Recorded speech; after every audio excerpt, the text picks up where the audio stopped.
Radio Espace, Espace TV, les grandes gueules, la prolongation. Dans de la Cour suprême, agissent avec fermeté.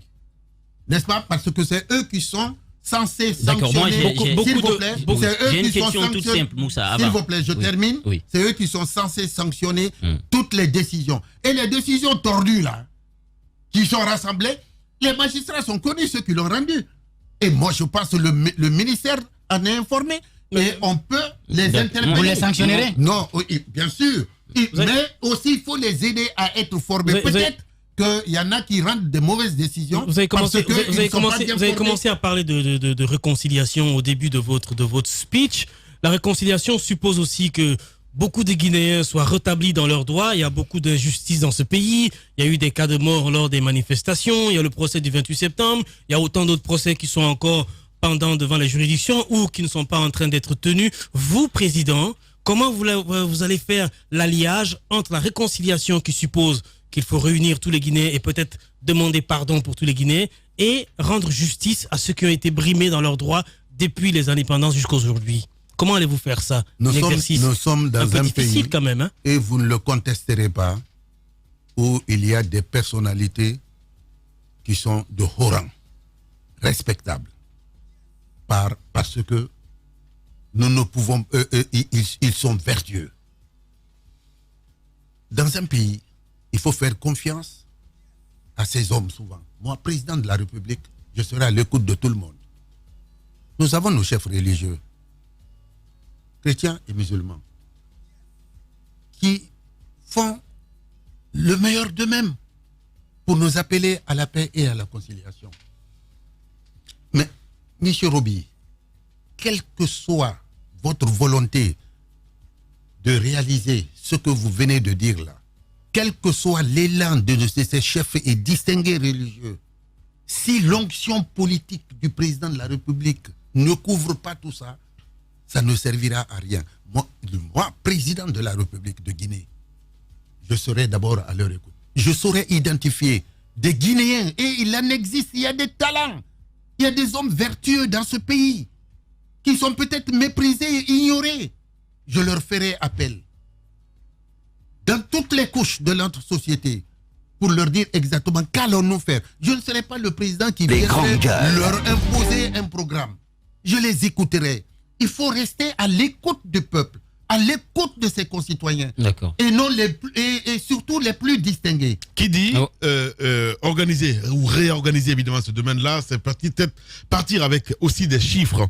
Hein, on va aller terre à terre. Vous avez parlé tout à l'heure du tribunal de Kaloum, entre autres, de Mafanko.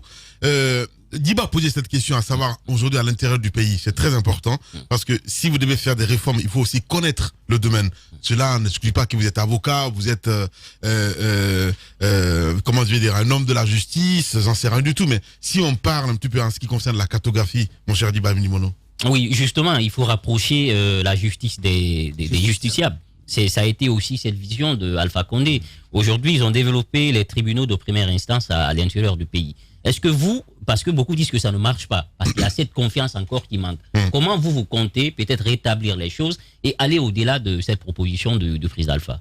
Vous savez pourquoi ça ne marche pas? Allez-y. C'est très simple. Il y a des tribunaux, des juridictions dans toutes les préfectures, mais s'ils n'ont pas les moyens financiers et matériels pour travailler, les dossiers s'accumulent. Comment pouvez-vous qu'ils soient performants? Ils ne seront pas performants. Il ne s'agit pas, et s'il vous plaît, même si vous construisez le plus beau palais de justice en Guinée, si vous ne dotez pas ce palais de matériel nécessaire pour permettre aux magistrats d'exercer leurs fonctions, pour permettre aux avocats également d'exercer leurs fonctions, aux huissiers, aux auxiliaires de justice de fonctionner, ça n'ira pas, ça ne marchera pas, mon cher. Ça ne marchera pas. Vous allez-y, combien de juridictions, combien de chefs de juridiction, procureurs et présidents de la République et présidents de tribunal ont des véhicules de fonction, ont des chauffeurs, ont des logements? Est-ce que vous pouvez accepter qu'un magistrat puisse aller dans une préfecture, n'est-ce pas, se mettre à chercher une location ou s'abriter deux chambres? C'est difficile. Ça ne fait pas honneur au pays, ça ne fait pas honneur. Monsieur le Président. Aux justiciables, ça ne fait pas honneur à la magistrature. Monsieur le président du RHD, alors dites-nous, le président Alpha Condé, il a quand même majoré un tout petit peu les salaires des magistrats, oui ou non? Écoutez, il y a ce qu'on appelle le statut des magistrats. Oui. C'est tout à fait normal. Vous savez que vous croyez le que... statut a été retouché, mais l'argent également... Vous croyez que c'est extraordinaire? L'argent qu'ils perçoivent, non, mais au moins c'est tangible. Monsieur Silla. C'est un acte posé. Non, monsieur Silla. Qu'est-ce que vous... Est-ce que vous dites mieux? Est-ce que vous dites mieux? Monsieur Silla, oui. Monsieur Silla, ce que vous dites là, c'est la chose la plus simple. D'accord, mais ça a été fait. S'il vous plaît, non. C'est une obligation pour un homme d'État de rendre cette justice. On parle d'indépendance. Il ne peut pas y avoir d'indépendance quand les magistrats sont dans la pauvreté, dans la misère. Ce qu'il a fait, vous proposez combien pour les magistrats? S'il vous plaît. Oui, allez-y. S'il vous plaît. Les grandes gueules. Il a même tardé à le faire. Il a fallu des menaces de grève et autres pour qu'on arrive à cette situation. Vous le savez. Oui. Vous le savez. Vous maintiendrez ce salaire ou vous l'augmenterez? S'il vous plaît. Moi, arrivé au pouvoir, président de la République, je procéderai par des réformes, mais des réformes vraiment objectives, fiables, cohérentes, avec organisation et méthode. Les grandes gueules. Je consulterai les magistrats, les auxiliaires de justice, je consulterai les experts dans tous les domaines pour savoir exactement ce qui doit être fait dans le seul intérêt, n'est-ce pas, des Guinéens et dans leurs domaines respectifs. Il ne s'agit pas de venir ici. Monsieur Silla, oui. Je vous connais très bien. Ah bon? Parce que demain, vous allez me dire, Maître Kabele, vous avez gagné la magistrature suprême. Hier, vous avez dit que vous allez donner 30 millions à chaque Guinéen. Dites-nous au moins. Mais c'est cette base qu'on va voter pour vous. Le budget dont le ministère de la Justice est doté, qu'est-ce que vous allez faire? Est-ce qu'il va être maintenu? Vous allez le majorer? Et puis, est-ce que vous allez améliorer les conditions de vie et de travail des magistrats? Si vous ne promettez pas, vous ne dites pas, un homme en campagne, un homme qui aspire à gouverner ce pays, quand même, il fait des propositions chiffrées. Il dit, voilà ce qu'il y a, voilà ce que moi je propose. Et c'est comme ça que je le ferai. La situation vous êtes dans la généralité. Monsieur Silla, la situation est telle que se lancer sur un tel chemin, c'est commettre la plus grave erreur. Vous savez pourquoi toutes les politiques échouent? C'est parce que les gens viennent et ils vous lancent des chiffres, alors que ça ne repose sur aucun élément pouvant justifier qu'ils peuvent se permettre de lancer ces chiffres. Mais vous connaissez votre pays. Moi, je vous dis, président de la République, je connais la situation des magistrats aujourd'hui. La situation de la justice est une situation lamentable. Je vais tout revoir. Et en fonction, nous allons identifier tous les points de faiblesse et tous les points faibles. Une question toute simple. Et s'il vous plaît, et ces points de faiblesse-là, nous allons les corriger ensemble. Et en fonction des ressources dont l'État dispose, nous améliorerons considérablement les conditions de vie et de travail. D'accord. En tout cas, des magistrats. Au-delà des conditions de vie et de travail, aujourd'hui, quand même, il y a une plaie. Lorsqu'on parle de l'outil de justice, c'est les détentions préventives qui partent au-delà. Vous partez dans les maisons de détention, il y a un nombre pléthorique de détenus. D'aucuns sont là depuis des années. Ils auraient pu être jugés à temps. Alors, vous, qu'est-ce que vous proposez pour nous sortir de cette situation? Parce que c'est sur toute l'étendue du territoire national. Ça, c'est la première question. Deuxième question, qui parle de justice, parle de sécurité. C'est toute une chaîne. Vous avez été ministre de la Sécurité, également ministre de la Défense. Est-ce que vous n'êtes pas aussi comptable de ce que nous sommes en train de vivre aujourd'hui? Bon, s'agissant, pour répondre à votre première question, je dirais que l'engorgement et les retards que vous avez constatés, les retards que vous avez constatés ne sont pas justifiés par les arguments que vous avancez là. Vous savez, je ne cesserai jamais de vous répéter que dans un pays, quand les lois ne sont pas respectées, mais aucune politique ne pourra réussir. Les lois de procédure sont d'ordre public. Elles sont là. La procédure pénale. Tout est là-dedans. On ne peut pas garder quelqu'un pendant des années, 10 ans. Prenez l'exemple de Toumba. Depuis plus de 10 ans, combien d'années il est en prison? Mais ça ne fait pas encore 10 ans. Près de 5 ans. Comment cela peut être possible? Toumba, lui, il est connu. Il y a quand même des citoyens anonymes. Vous-même, non, c'est pas parce qu'il est connu qu'il y a des citoyens anonymes qui sont là-bas. Vous-même, vous les avez dénoncés. Vous avez dénoncé cette pratique-là. Qui sont là-bas, qui pendant 3 ans et autres. Dont les dossiers ont disparu. Dont les dossiers même ont disparu. Je vous dis, ce sont des violations flagrantes des lois de procédure qui doivent être sanctionnées. Et je pense que Maître Kabele, au pouvoir, fera respecter les lois et les règlements. Il y a ce qu'on appelle le contrôle. L'administration pénitentiaire, vous savez, quand moi j'étais juge d'instruction, doyen des juges d'instruction, et même juge d'instruction dans les différentes juridictions, mais tous les 3 mois, je me rendais à la maison d'arrêt pour faire l'état des lieux. Vous allez en construire ou pas? Vous avez peur de construire des prisons, il paraît, vous les dirigeants. Parce que qui construit une prison finira en prison, nous dit-on. Ah bon? Ah oui, mais c'est ce qu'on entend. C'est pas dans ma logique. Alors, la maison de Corenty, la maison 5 étoiles de Corenty, elle est tellement gorgée et que c'est difficile à chaque fois qu'on y amène des gens. Je n'ai jamais appris ça à l'école nationale de magistrature. Ça, on n'apprend pas ça à l'école. On parle maintenant. Parlons de sécurité. Je n'ai jamais appris ça. Parlons de sécurité, oui. monsieur le ministre, sur 2 plans. La réforme de l'armée, et la réforme au niveau du secteur de sécurité également, le secteur de défense et de sécurité. Est-ce que cette réforme aujourd'hui, on peut dire que c'est une réforme aboutie complètement? Ou bien vous avez d'autres propositions à faire afin de rendre nos forces de défense et de sécurité plus républicaines? Et puis, on vous fait aussi un reproche. C'est vrai, vous êtes maintenant avec l'opposition, vous êtes avec le FNDC, mais certains observateurs disent qu'ils n'ont pas oublié et que lorsque vous étiez aux affaires, des jeunes Guinéens sont tombés sous des balles et que quoi que vous fassiez, vous avez une part de responsabilité dans ce qui est arrivé, notamment lors de ces manifestations politiques. Vous commettez souvent une erreur d'appréciation à cet égard. Un ministre n'est pas comptable du bilan d'un État.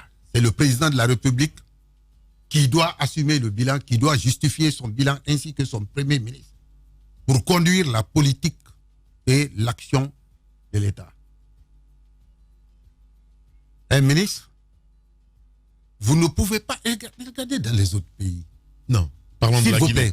S'il vous plaît, regardez dans les... Non, mais parce que, écoutez, la Guinée n'est pas exceptionnelle. Vous êtes ministre, monsieur, vous n'êtes pas d'accord. Vous partez. Écoutez, je ne suis pas... La Guinée n'est pas exceptionnelle. Si vous êtes ministre, vous n'êtes pas d'accord par rapport à une situation qui se présente, vous partez. C'est aussi simple que ça, monsieur le ministre. Non, c'est trop facile. Écoutez, non, c'est trop facile. Moussa a posé une question. Monsieur Guirassi, je vais Comment répondre... Comment expliquez-vous cela?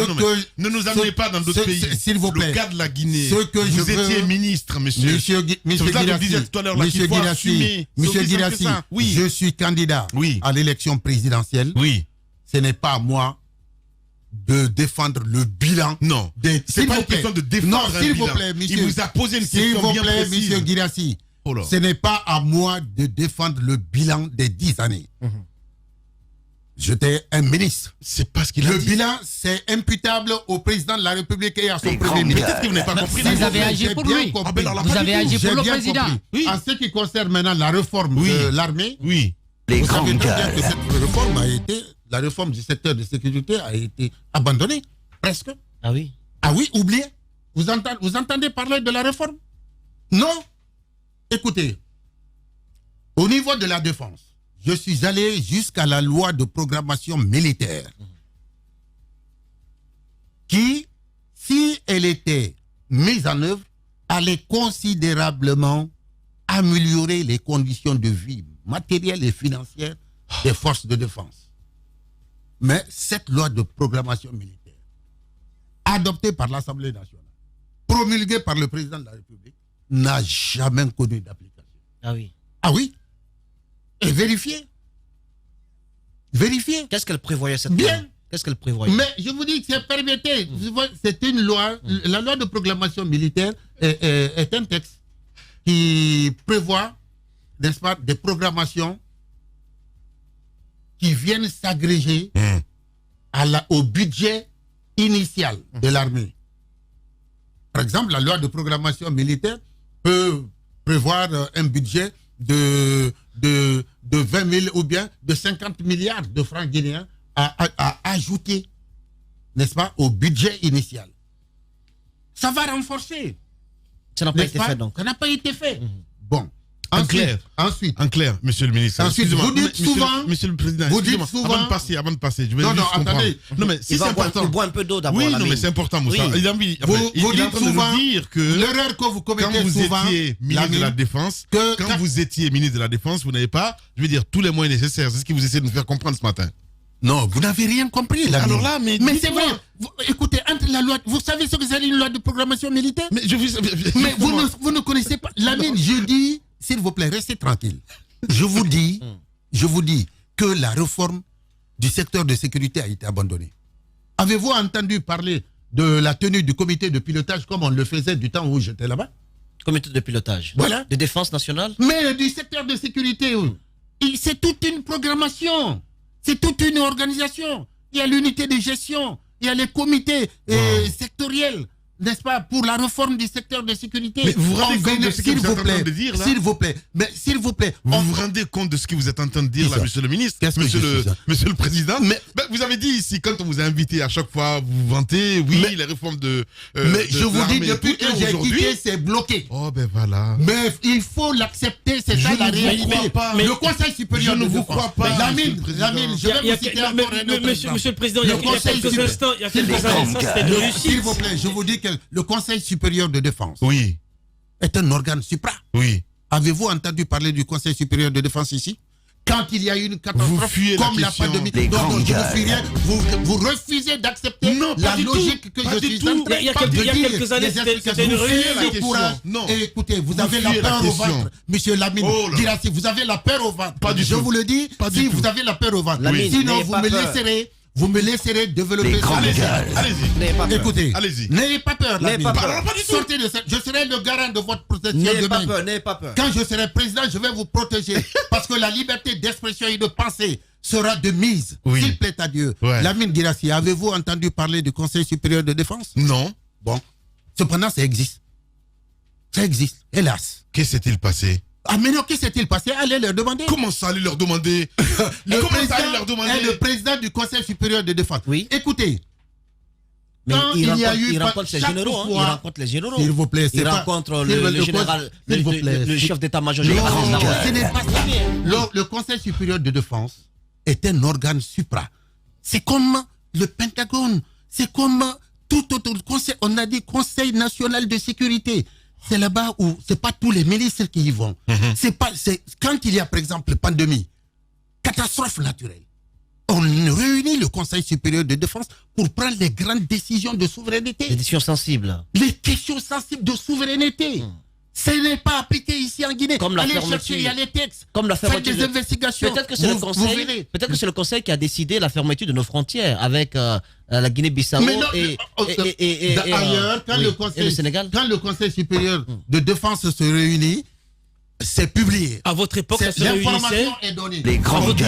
On dit que le Conseil supérieur de défense se réunit. Parce que, par exemple, quand il y a prise d'otages en France, vous voyez tout de suite que le Conseil supérieur se réunit. À votre époque, ça se réunissait. Vous l'affirmez, Monsieur le Président, à votre époque, Monsieur le Président, à votre époque, ça se réunissait, ce Conseil de défense, ça se réunissait. J'ai tout fait pour que ce Conseil supérieur de défense se réunisse. Ça n'a pas marché. Ok? J'ai fait ça marcher une fois, deux fois, et puis après, on a même révisé le décret concernant le Conseil supérieur de défense. Et il était question de nommer un secrétaire. Mais finalement, vous êtes confondu à la pratique puisque ça n'a pas marché. S'il vous plaît. Vous avez fait plusieurs années à la tête de la défense et à la sécurité. Pour faire nommer, vous liez toujours des choses impossibles à lier. Non, je regrette. Et c'est ce qui fait le malheur de ce pays. Non, mais ça n'a pas marché, mais vous êtes quand même resté. Si on ne voit pas clair dans la manière de faire les choses. Je parle de la bonne gouvernance. Oui. La bonne gouvernance. Ce dont je parle, c'est notre Conseil de sécurité. Oui. C'est notre Conseil de sécurité. Il ne faut pas blaguer avec. Une question. C'est un organe important.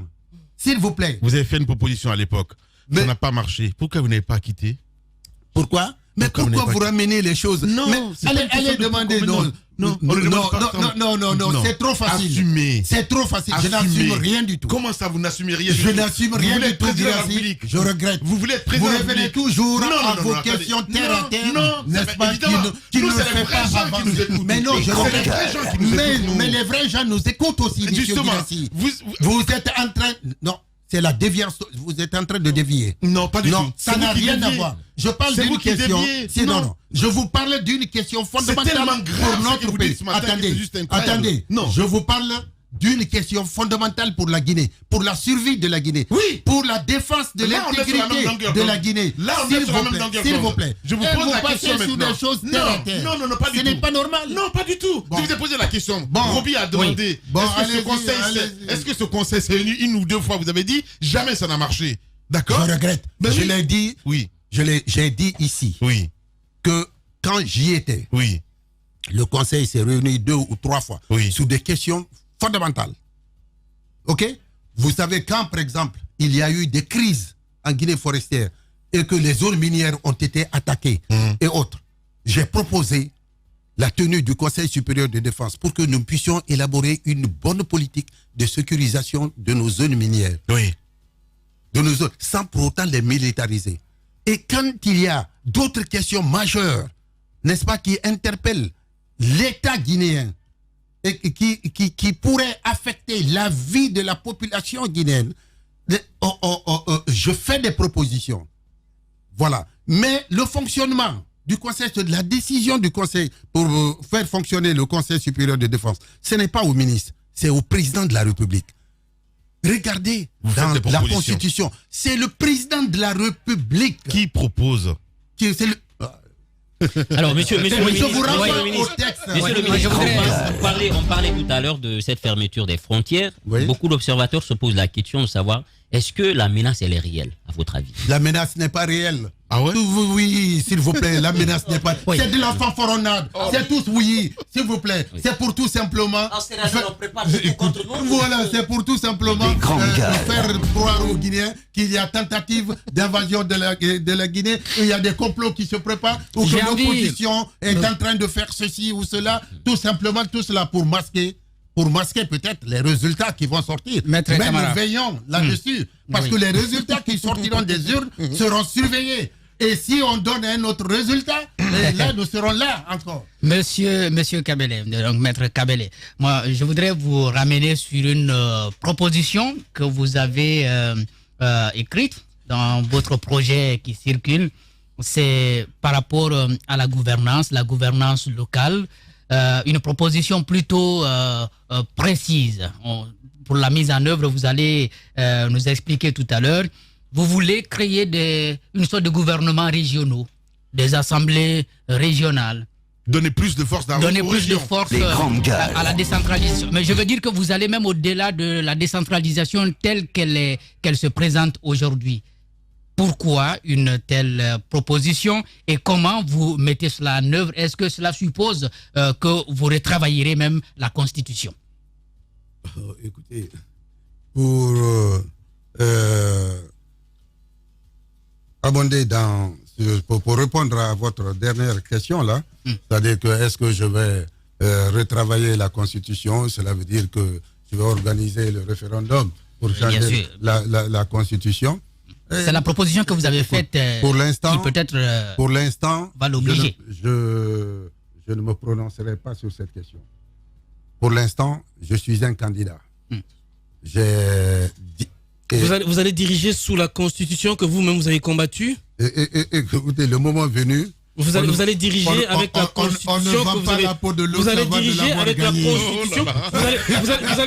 Vous allez diriger avec la Constitution... Vous allez diriger, Monsieur le Président, vous allez diriger avec la Constitution que vous avez combattue au sein du FNDC?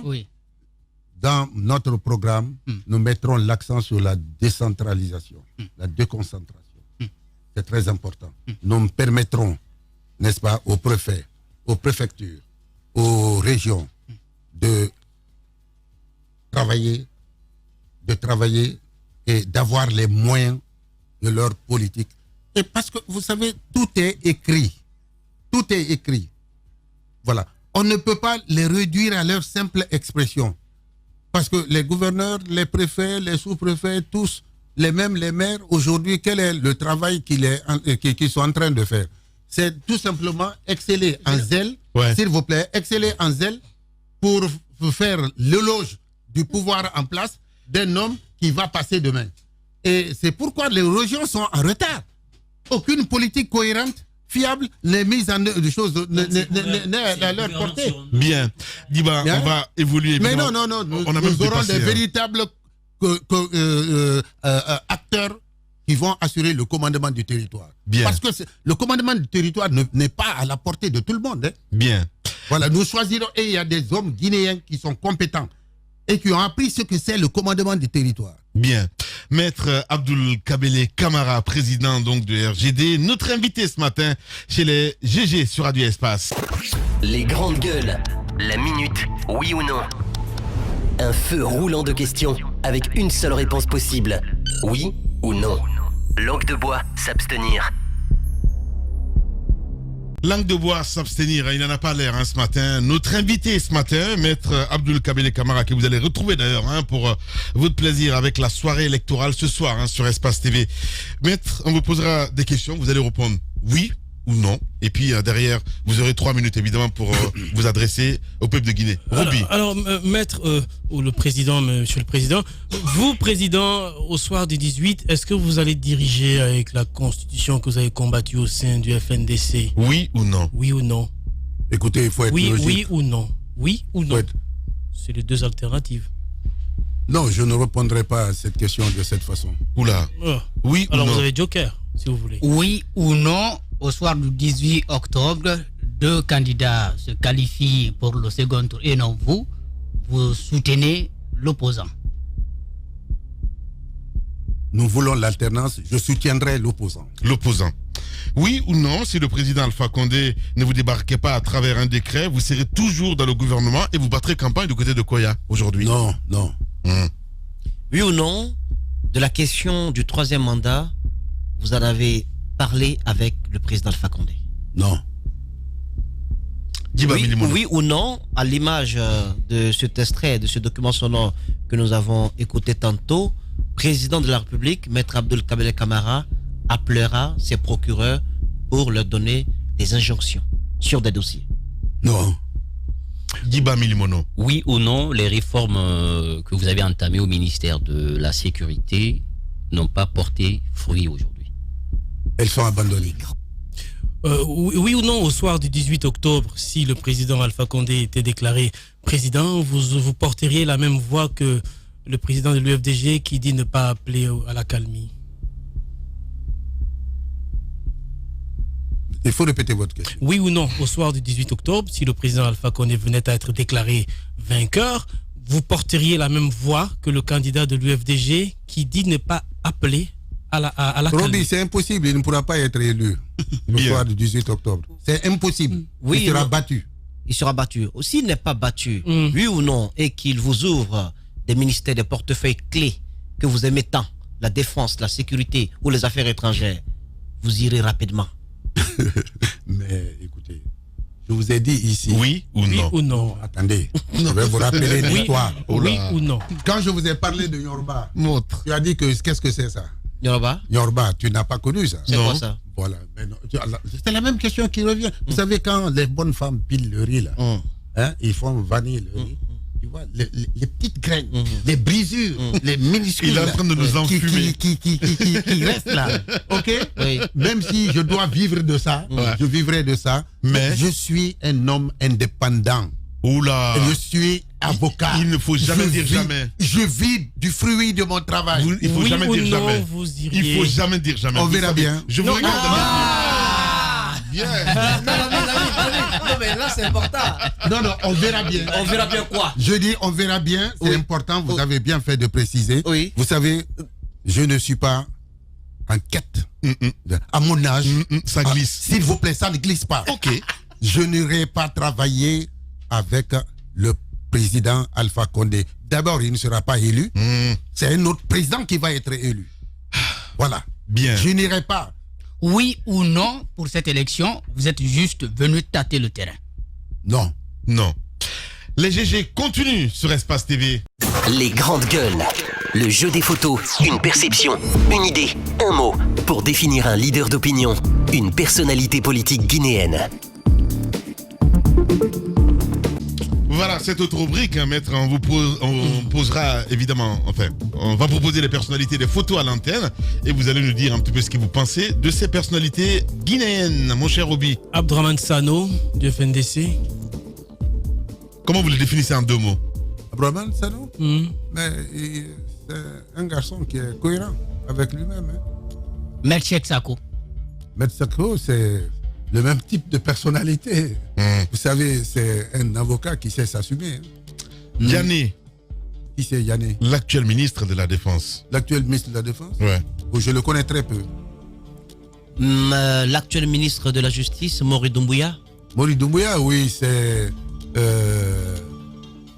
il a fait son chemin quand j'étais bâtonnier de l'ordre des avocats. Et j'ai eu l'occasion d'intégrer près de 105 jeunes Guinéens sortant de poli, n'est-ce pas, au barreau. Donc, certainement qu'il fait partie de ces jeunes-là, il a été brillant. Le président Alpha Condé. Oh, je n'ai rien à dire sur lui. Kassouri Fofana. Kassouri Fofana, je n'ai rien à dire sur lui. Ibrahima Keïra. Qui c'est Ibrahima Keïra? Alpha Ibrahima Keïra. Alpha Ibrahima Keïra? Oui. L'ancien, celui qui m'avait remplacé? Oui. Voilà, c'est un frère, c'est tout. Ouais. Damantan Albert Camara. Ils sont tous des jeunes frères que j'aime bien et que je respecte. Bien.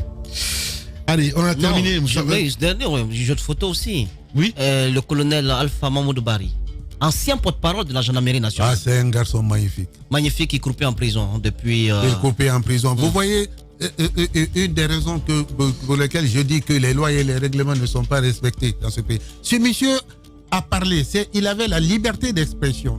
Il a dit ses sentiments par rapport à Maître Kabele. Depuis lors, il est privé de tout. C'est malheureux. Ce pays ne peut pas avancer comme ça.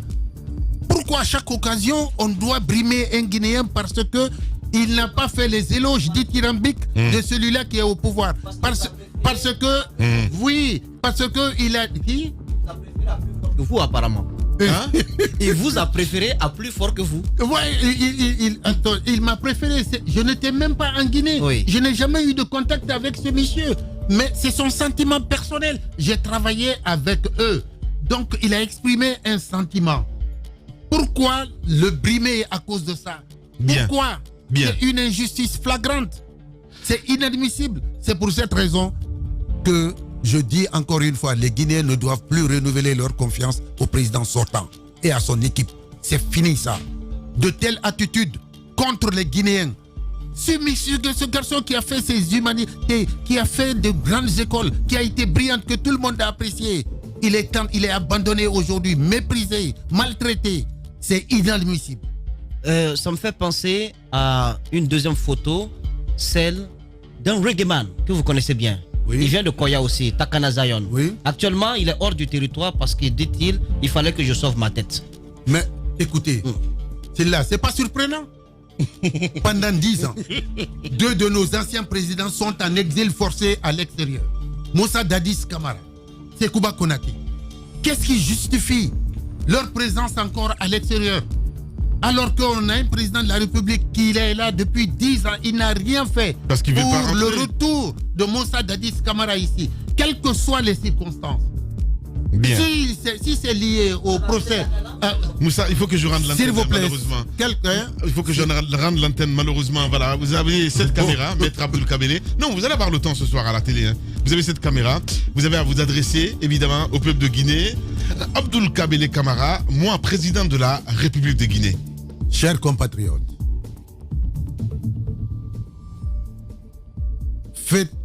la Guinée est une grande famille. L'ethnocentrisme, le communautarisme ne vont nous amener nulle part. Et ils vont bloquer notre développement. Ce que je vais vous proposer quand je serai président de la République, c'est de combattre l'ethnocentrisme.